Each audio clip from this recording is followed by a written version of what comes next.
Alright, I'm not gonna hold you guys, this game is heat, I love it, everything about the game improves upon the first entry, so if I see Octopath Traveler 2 slander in the comments, in my mentions, or sent via fax machine, I'ma ban you, block you, slap your moms. As a matter of fact, I will go out of my way to figure out all the discords you are a part of and get you banned from those. Don't test me.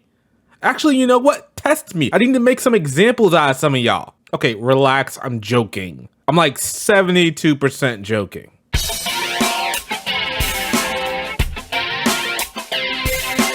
So of course, the first thing anyone really notices about Octopath Traveler at this point are the visuals. When the first game came out in 2018 and pioneered the 2D HD style of game, it looked gorgeous. Everyone fell in love with it and I did too. To see sprites on display at high definition was in fact a treat for the eyes. And Octopath Traveler 2 steps it up in this department as it should. Sprites are more crisp, the environments are more detailed, from weather effects of snow, shimmering waters, better towns with settled details to make them stand out even more, along with a day and night cycle that adds more personality to each area. In battle, you have a dynamic camera shot when your character releases a skill at max boost level that really highlights how clever the developers are with the 2D HD style. And also particle effects are on full display, making every fire, ice, lightning spell hit your eyes all kinds of different. Even basic attacks have particle effects that just pop out on screen. I don't think it really should come as a surprise that the 2D HD style looks better than ever. However, I'm starting to believe you can't fully appreciate the style without being in 1080p resolution or higher. Playing on a Nintendo Switch or Steam Deck looks good, but I feel you really can't comprehend how good it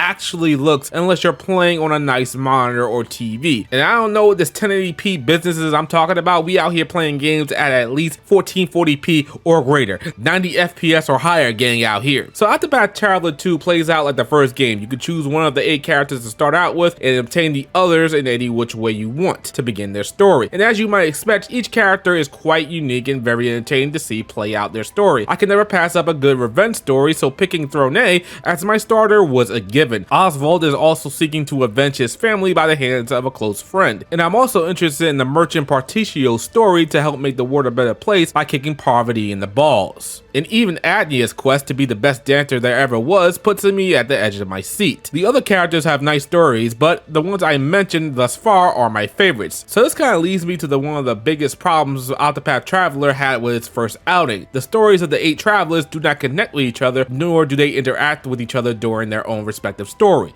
But Mr. JRPG, sir, if you finish all 8 character story and do a quest line, it all connects in the first game and you get the true boss. Yes, we know that, but for about 93.6% of the game, it's mostly isolated stories. So a lot of people did not like this way of storytelling and really wish for a normal JRPG setup following characters in a straightforward story. Didn't help that you had to be of a certain level to progress in each traveler's story, or else you get curb stomped into the finest wine by a chapter boss. So does Octopath Traveler fix this? Short answer, no. However, the long answer is no, with an asterisk next to it. You know the saying, if it ain't broke, don't fix it? Well, Octopath Traveler 2 and Square Enix said if it's broke, we are going to fix it with really, really good Scotch tape. Now in this game, you have banter out in the open between characters talking about what drives them on their own quests or just playful talk. This happens mostly in towns at the push of a button like a Tales of game. This was in the first Octopath Traveler, but was limited to only being triggered in a bar. And I don't know about you, but I don't think I saw a single skip between characters in the first game, as I rarely had a reason to visit a bar. They also added character mini chapters between characters. They are indeed short, but it does add to the feeling that this story connects and the characters are actually traveling with each other. However, for me personally, this kind of acts as a double-edged sword or a really powerful shotgun with enough recoil to break your arms. The on-demand banter and mini stories are so good, it only makes me wish further that the game's story was more like a normal JRPG, connected.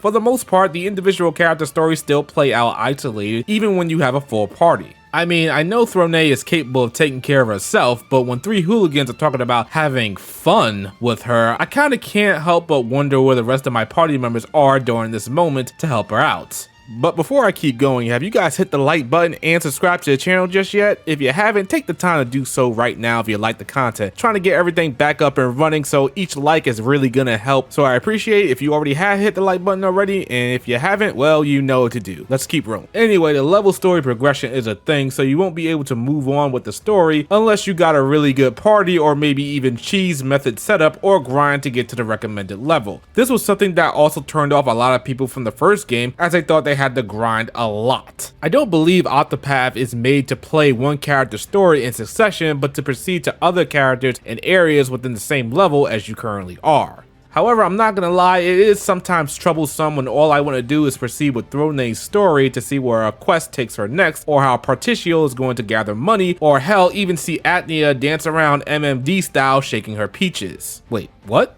But alas, I'll have to hold off to go to another character story to gain some levels somewhat naturally. Luckily, the voice work and sound design of this game is absolutely top notch. Each voice fits their character, and the music, as with the first game, is completely on point. I didn't think the boss theme of Decisive Battle 2 could be topped, but this game's version of Decisive Battle 2 is just as much of a banger. And speaking of battle, how has it changed from the first game? Well, boosting is still the name of the game. Each character gets a boost point each turn and can use up to 3 to power up their attacks, make multiple attacks in the same turn, or give extra turns to buffs and debuffs. Breaking an enemy with weapon and elemental weaknesses makes a return here as well. Characters also have a latent power that, once their gauge is full, can unleash a unique action, like giving them a new set of skills or making their boost gauge go max. And you also have class equipping or jobs that you will be able to find out in the wild to assign to your characters to give them more skills to use in battle. Some characters also come with unique day and night abilities that will assist in the heat of battle. You can explore and get characters early and jobs at your leisure, so you might just be able to quickly find the cheese setup to keep going with your favorite character story without even touching the others. This all really makes for a battle system that's fun and rewards changing characters to see what combinations work, and even making the ideal party with equipping an additional job. When the dust has settled and all the smoke is cleared, I personally feel that Octopath Traveler 2 is indeed more of the same, and I really enjoy it for that. Unfortunately, it doesn't really knock it out of the park in terms of being a sequel, but it does add and adjust various aspects to make it a worthwhile sequel. So if you like the first game, then of course you'll like this new game, and if you didn't like the first game, well, I don't believe there's too much going on here that's gonna change your mind. But hell, you never know.